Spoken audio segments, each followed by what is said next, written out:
hatred, and I live with my jealousy. I'll live with that notion. I don't need anyone but me. Don't drink the water. All right, folks, we are back. And I don't want to forget about this paramilitary, Nazi youth force that's out there. I posted it over the weekend. We did a story about it on Infowars on Sunday.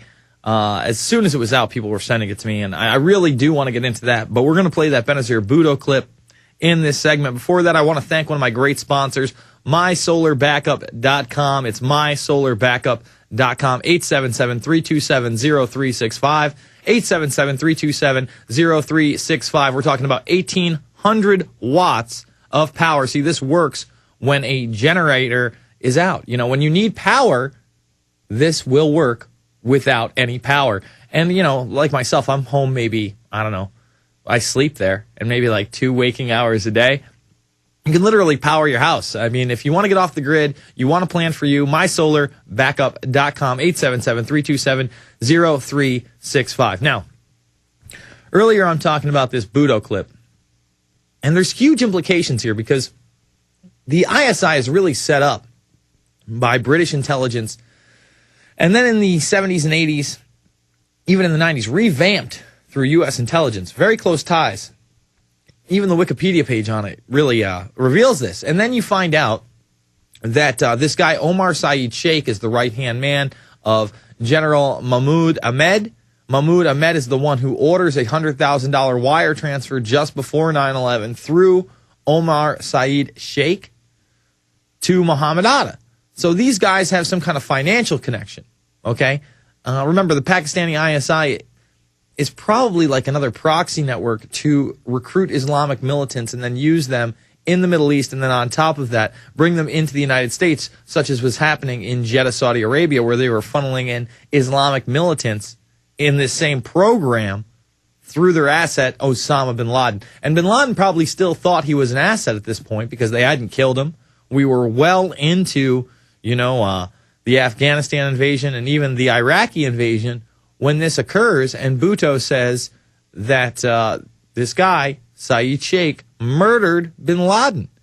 And now Hirsch is saying that, Cheney was running CIA death squads, and one of their targets was indeed Bhutto.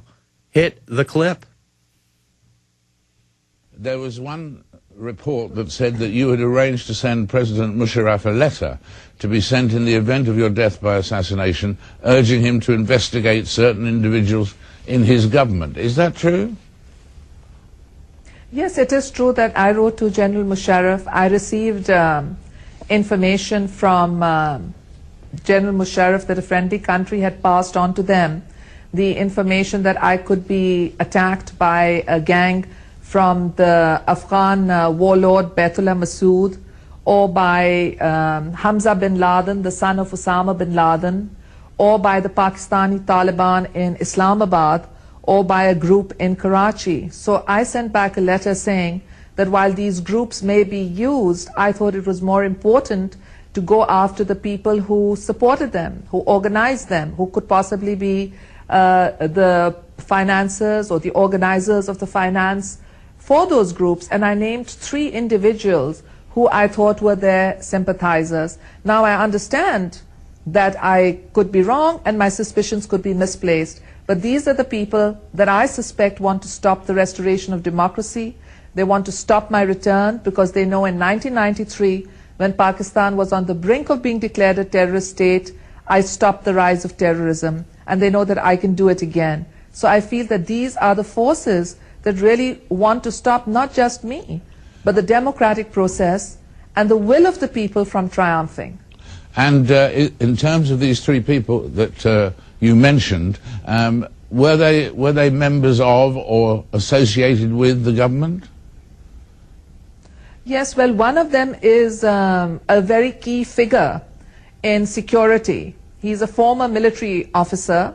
He is someone that has had dealings with Jaish-e-Mohammed, one of the banned groups, with Maulana Azhar, who was in an Indian jail for decapitating 3 British tourists and 3 American tourists. And he also had dealings with Omar Sheikh, the man who murdered Osama bin Laden. Now, I know that having dealings with people does not necessarily mean direct evidence, but I also know that internal security has totally collapsed. All right, in Pakistan. let's pull it right there. You know, the guy never follows up and acts like, oh, murdered Osama bin Laden, Omar Sheikh. I don't know anything about that. So this Hirsch thing, hopefully it will develop. We really need to see more Hirsch on either the Alex Jones show or my show or both. All right, let's go to your calls. Let's go to Mustache Pete in Minnesota. Mustache Pete, you're on the air. Yes, sir. What up, Jason? How you doing, man? I'm chilling, man. Thanks for all y'all work, man. There's so much stuff going on. It's the only place we can keep up with it. Well, we do try to be informative. Yeah, no, I know. The Infowars office is really a hub of, alternative media information coming straight from the mainstream itself. Yep. You use it against them. You know what I'm saying? That's exactly right, sir. Yeah, they try to put it over our heads right quick, but you guys be like, hold up, wait, what does that actually mean? Exactly. Well, you know what? For instance, one of the stories I posted, just a quick little blurb, is, what is a jackbooting? And this guy goes down, and he immediately surrenders to the police officer, puts his hands out, flat on his stomach, the whole nine, and he still gets booted to the head. And an attorney for the El Monte, California Police Officers Association said the kick to the head by an officer for the car chase suspected of lying on the ground was a legally justified distraction blow. So, you can just kick guys right in the head, and it's okay as long as you're a police officer. On tape, it's no big deal. Hey, Jason, they've been doing that in the black community forever. Oh, I know it. Hey, forever. It's now just mainstream, so everybody's noticing, but that's been going on. Hey, but I just wanted to say right quick why I was calling. I need some help from you guys. I'm an Infowarrior. I'm trying to get out here and drop some bombs like you guys be doing, and I need some help from whoever's listening in Minneapolis or St. Paul area. I need a person who may have access to recording studio time or equipment, and then anybody who knows how to splice videos together.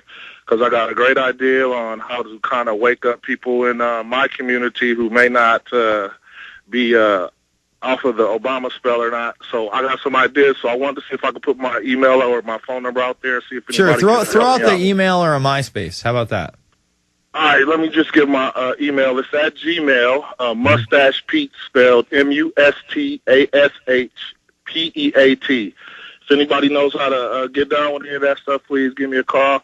And I can't wait to get some of it to you guys. I know you'll play it between the shows and stuff. All right, sounds good, man. And you know what? Email Dan at We Are Change. Maybe they can help you out over there. We Are Change, another great organization. Let's jump to Mark in Oregon. Mark, you're on the line. Hey, Jason. How you doing? Good, man. Good. Now, Jason, I've got more late-breaking news here, and it's hard to do on a show like yours because usually it's all of a late-breaking nature. Y'all are so current with things. I didn't know if you'd heard about this, but in the Judiciary Committee today in the U.S. Congress, I just heard an interview by Congressman Steve King of Iowa just a little while ago today, and he's on the Judiciary Committee. And he said that Congressman Al C. Hastings today, he read in this meeting of the Judiciary Committee about 30 different sexual philias. Are you following me with this terminology that they use? Yeah, sure. Including pedophilia. Okay. And what was this based on? Why was he talking about pedophilia? This is in relationship. I'm just getting to that. This is all in relationship to the upcoming hate crimes legislation. Okay, so Congressman Hastings said in committee that all of these philias should be protected by the soon-to-be voted-on hate crimes legislation. So pedophiles should be protected from people who criticize pedophiles. A majority of the Judiciary Committee voiced their approval of protective hate crime legislation, which would include legal protection for pedophiliacs. Oh, that's specifically speaking, okay, as well as all other forms of sexual deviation.